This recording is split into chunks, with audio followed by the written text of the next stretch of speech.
Hey Iceman fans, this is Mark Deering with the Deering team and Adventures with Remax. We decided to put together a quick video with some tips on getting you ready for the weekend that everybody loves up in Traverse City. So what I did is I got onto Facebook and I asked around what are some tips that people who have done it in the past, what they would recommend to newbies or old vets, just to make sure that the weekend goes as smooth as possible. So we've come up with a list of a few things and we're going to jump into it and check it out.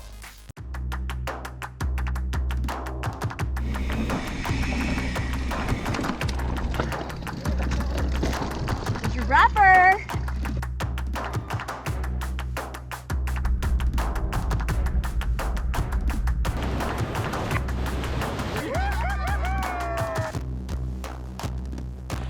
We're seeing some snow.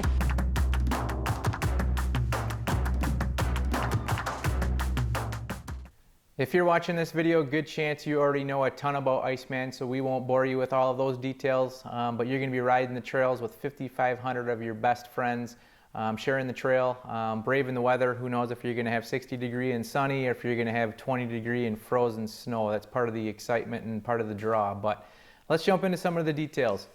So I suggest that you get up there early as possible on Friday. Tell the boss you need to take the day off. It's Iceman's a national holiday. You need to get up there Friday and check into your lodging. There's a lot of lines and traffic going on around that weekend, so everything you think you're going to do in a half an hour, you might as well add an additional half an hour to it. So get up there as soon as you can. I suggest getting up there early afternoon. Once you get up there and settle into your lodging, what you're going to want to do is one of the first things I do is actually get a group message with all of my buddies. Say you've got even just one buddy up there that you're racing with, or say you got 30 buddies you're up there racing with. You're going to want to put them all on a group thread, either messenger or text messaging. Someone initiate it and start it. I think this is a pro tip. You're going to want to be able to say, hey, I'm at the Expo, meet me over at so-and-so booth, and let's celebrate and talk stories and get amped up. So start a group message either with family or fellow riders as soon as you get up there. That way, all the where are you at, let's go out for dinner. Communication is the key. I'm a communications guy, so that's maybe why one of my first tips, but communication is going to make it very fun and you'll know what's going on. So get over to the Expo, meet up with your buddies, go get your number plate. And I think that might be different year to year, but go get your number plate and then also spend some time, walk around the Expo. You're gonna be up there, you'll be watching the weather for weeks in advance, and all of a sudden you're gonna realize it's colder than you thought, it's warmer than you thought. The cool thing about the Expo is they've got gloves. I've bought gloves up there before, windbreakers, different things. You either forgot to pack or didn't realize it was gonna be as cold. So Expo has all of the local dealerships, even some dealerships from around the state that come up there and support the riders with all kinds of gear that you might need last minute. So those are the needs, but then also the fun wants. There's going to be some pros around there. There's going to be some autograph signings. Some Olympians sometimes show up for the race, we know in advance, and you can maybe go get an autograph or say hi to them. Everybody's super friendly, eager to talk about their favorite story about Iceman. So give yourself a couple hours to go to the Expo and walk around and spend some time. Once you got your couple hours in at the Expo, you've communicated with the buddies. Still, some of them are rolling in town, some of them are running late with traffic, whatever that might be. A good idea, I think, no matter if you're new or a seasoned pro, is to have enough time and make enough time to go over to Timber Ridge and actually ride the last couple miles of the finish line. Usually they set it up to where there's signs and where you can park, and then you can drive out, bike out on a gravel road, and you can do the last half mile or last mile of the course. So highly recommend that. It's a good way to spin the legs. It's a good way to make sure the bike's running smooth. You could even test that layer system that you're thinking of racing with. But go ahead and do that. It's if you're feeling fresh and feeling decent, do a half an hour of that or 40 minutes of that, and it doesn't have to be all at race pace or hardly any of it at race pace, obviously. But get out there, you'll feel better the next day when you're out and you're heading into that section. You know what's coming up. You know what the finish line chute looks like. There's no surprises. That takes you immediately right. You won't bounce off the guardrails, hopefully. But yeah, check it out. I highly recommend going and spending, half hour, 40 minutes on the bike and doing the finish line area a few times. All right, so now you've got your ride in. You've communicated with your buddies. I got my ride in. You didn't get your ride in. You slacker, can't believe you didn't get your ride in. Mess with them a little bit, get in their head. Head back to your hotel room, your Airbnb, your campsite, whatever it might be. Settle in.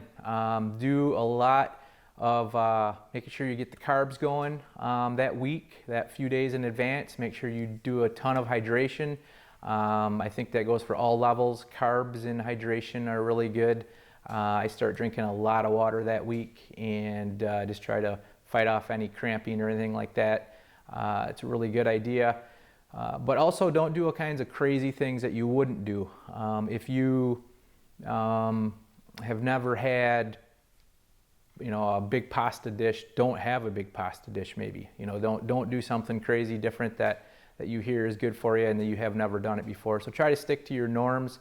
That might be one of the big misconceptions out there is what's the secret recipe? Well, it's different for everybody. So try to stick to your norms, but hydration and carbing up, I think, are two good ones. All right, you got in town early. You got over to the expo early. You got a group message going with buddies. You've checked out everything. You grabbed that last minute set of gloves. You went and rode the last mile and a half of the course. You had your meal. You had a bunch of water. You had some carbs, and you went to bed at a decent hour. And guess what? Hopefully you got some sleep, and it's the morning of the race. So you wake up.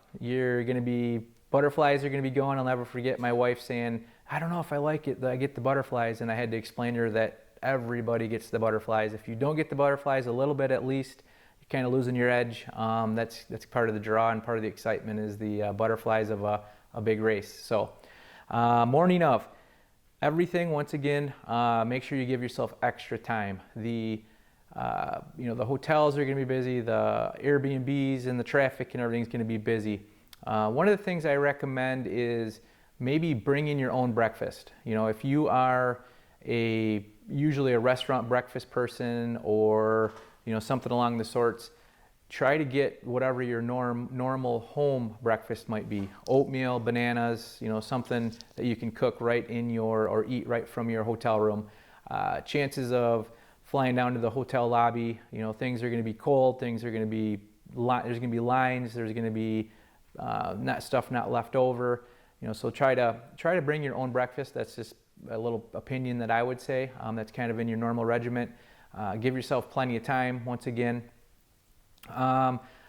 speaking of time, the trip from Timber Ridge or Traverse City to Kalkaska, they say it's about 30 minutes if you look on Google Maps, but good luck in making it in 30 minutes on race day. I would say 45 is a decent number to kind of plan for, but once again, just always add those extra minutes waiting for traffic. Or, by the way, whatever that main road is between Traverse City and Kalkaska, lots of cops on the road that morning. I'll never forget a couple times, I think I saw 5 or 6 people pulled over all in one stretch, a mile apart. So they know people are running late, and they know people are going to be driving 70 there, 75, and they shouldn't be. So watch for that. Little pro tip.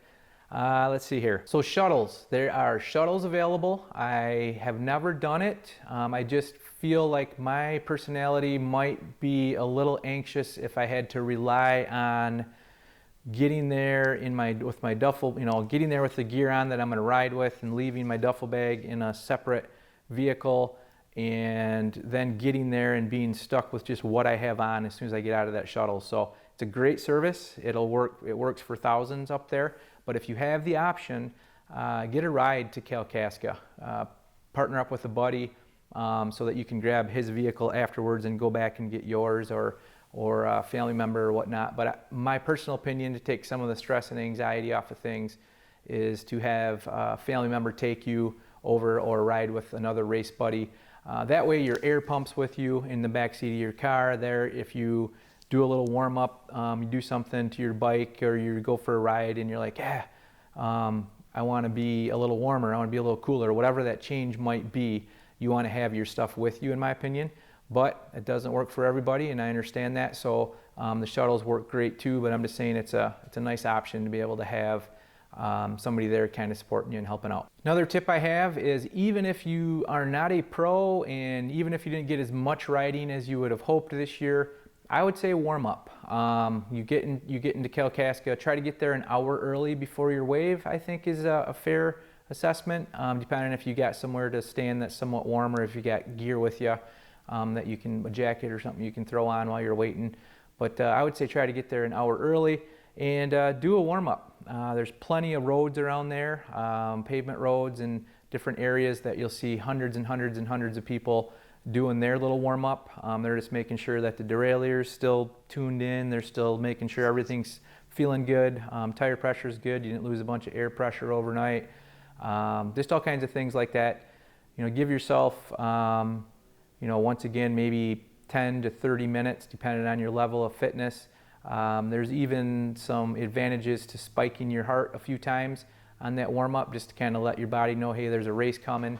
A lot of trainers will tell you that, and just kind of get you prepped.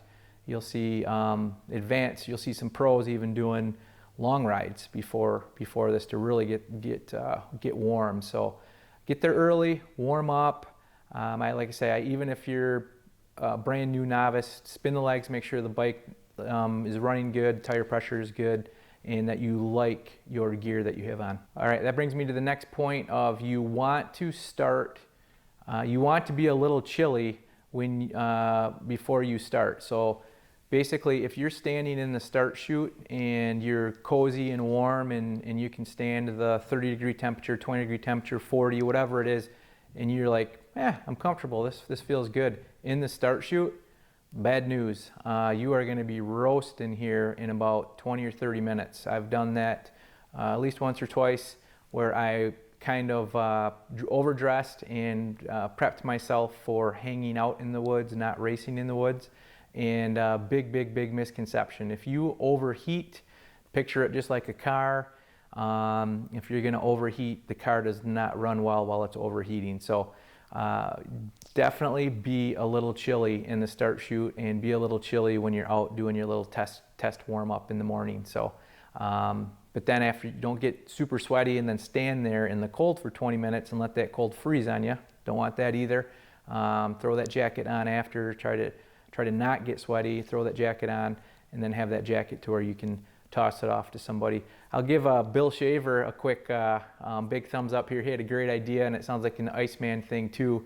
Go to Goodwill, grab a jacket from Goodwill, and then keep it with you, and then actually just put that jacket on the start fence before you take off, and Iceman will donate that back to Goodwill. So hey, pay 20 bucks, get a jacket, or you got an old one or whatever, wear it, throw it on the fence, and Iceman's gonna donate it back for you. So that's kind of a good pro tip there, Bill Shaver.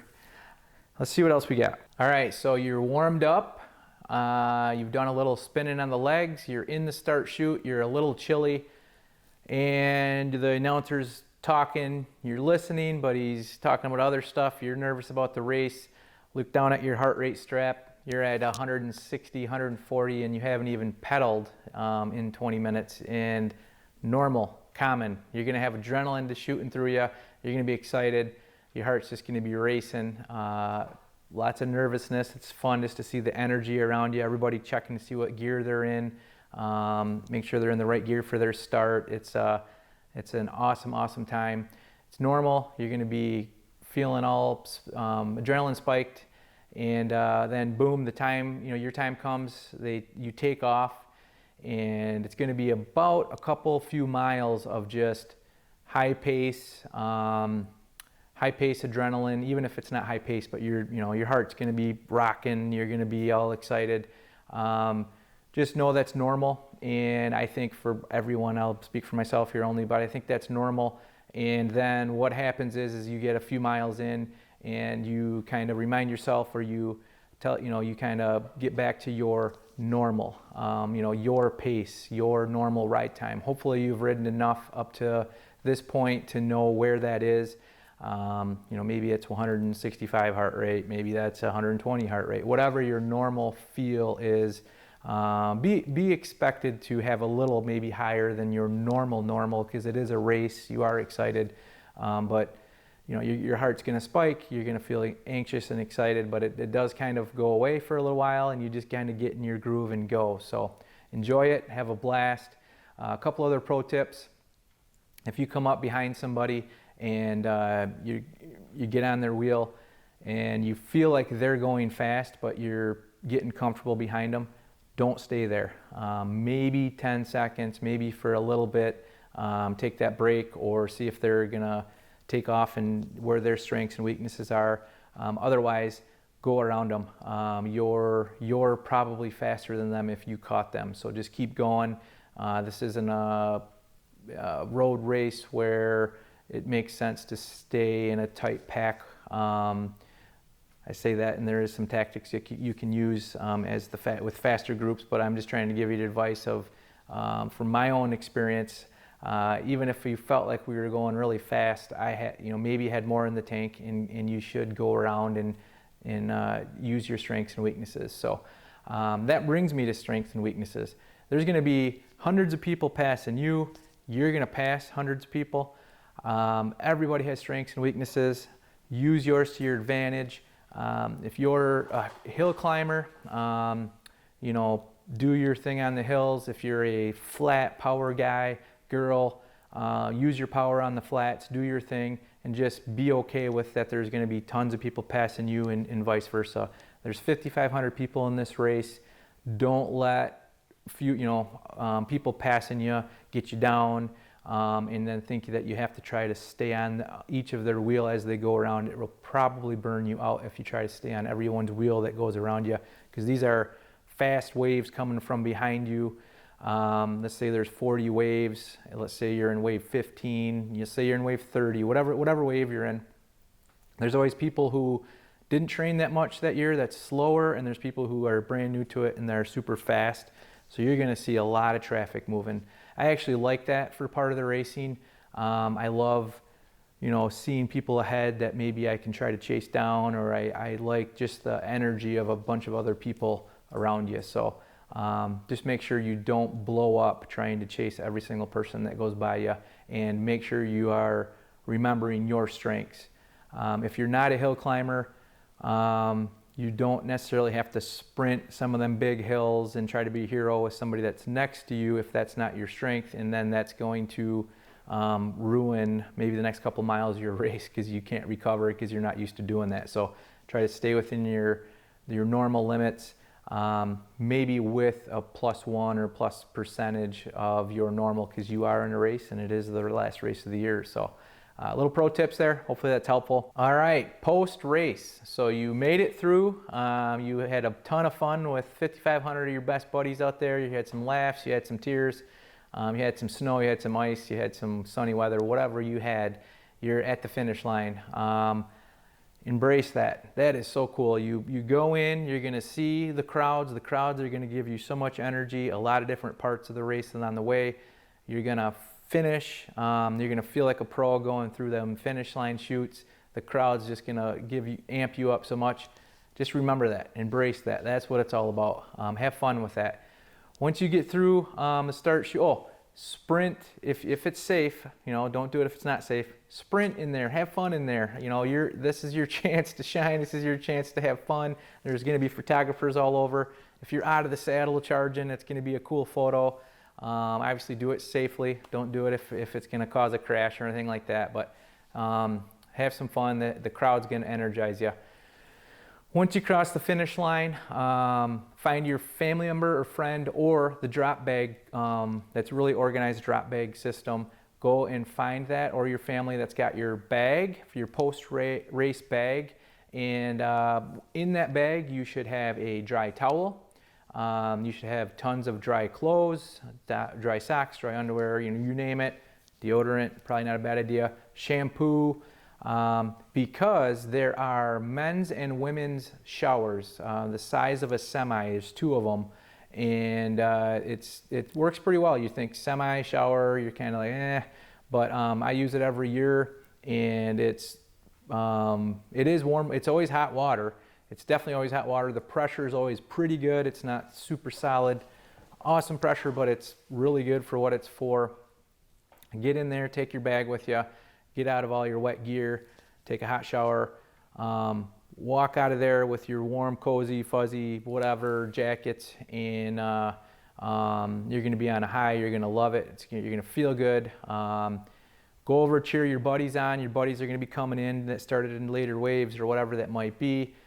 Find your buddies, grab your favorite beverage, grab some food. You just burned 2,000 calories plus. So find your buddies and start talking stories. Hey, what about this one section? Was that crazy? Whatever that is. This is what it's all about, guys. Start talking stories with your buddies. And then the next couple hours is full of that. You know, you're going to be talking stories. Take lots of pictures. I highly recommend taking lots of pictures. Nothing worse than coming home for something big like that and, you know, trying to remember all the fun moments. Take lots of pictures. So you're still talking with your buddies. Hopefully you found a fire maybe to nestle up by. Stop over by the Remax tent. Maybe stop by our fire. Grab a beer with us. We'll probably have some hot dogs left. Look for the Remax tent. And then after that, you got a couple hours of that. And then this is a really cool thing too, guys.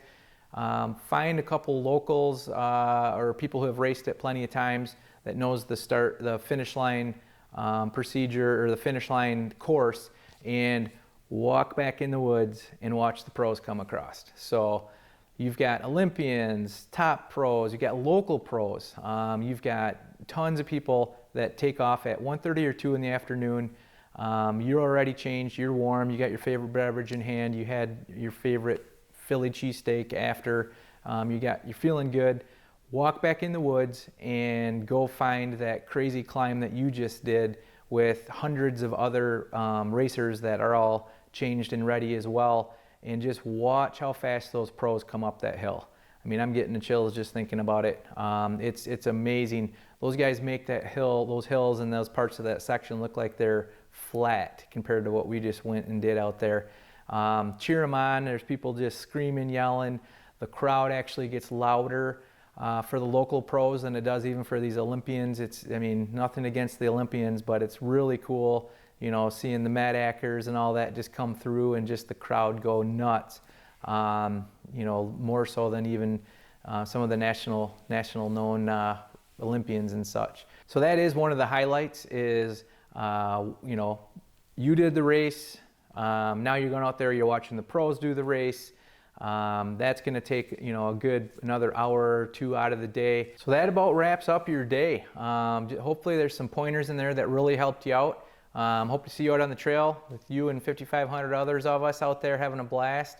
Iceman is a little bit of an addictive race. It's the first race I ever did, and I tell you what, for it to be my first race, I think I was spoiled, and now it's one that I try not to ever miss. Yeah, hopefully you enjoyed this video. Hopefully it gave you some pointers. Subscribe to this channel, Adventures with Remax. Give us some comments, give us some likes. If there's things that you guys think of, I had a couple other comments from buddies on there. Don't forget tons of beer. You know who you are. That's a good pointer, by the way. But you make some comments below. What are some things that you learned that you'll never forget or that will help the next person? Make some comments below. All right, Mark here from the Deering team. Awesome. Talk to you later.